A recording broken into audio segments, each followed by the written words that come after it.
Pagka ganun ma'am na sumisira na, definitely may mga parating na missile. Ano po? Saan kayo nagtatago, Ambassador ma'am?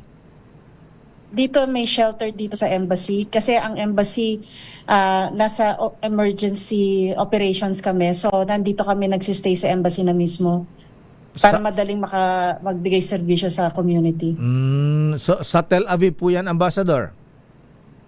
Dito sa Tel Aviv. Tama. Yung pong mga OFWs natin, ma'am, saang bomb shelter po sila nagtatago?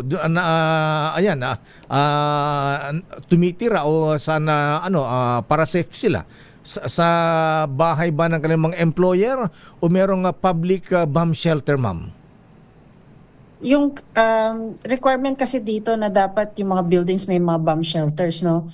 So ang assumption natin dahil yung mga kasama natin, yung mga kababayan natin, they mostly work as caregivers. So may sa mga bahay-bahay, sa buildings sa mga bahay-bahay dapat may mga bomb shelters. Ngayon naman sa kasamaang palad na yung mga yung mga lumang buildings na wala pang bomb shelter, sa mga community shelters sila pumupunta, which is normally nasa kagaya ng binabanggit mo kanina, kagaya sa Taiwan, di ba? Yes, ma'am. Nasa ilalim ng park, yung mga ganon. Oo. Dito pati parking lots, yung underground parking lots ginagawang bomb shelters din.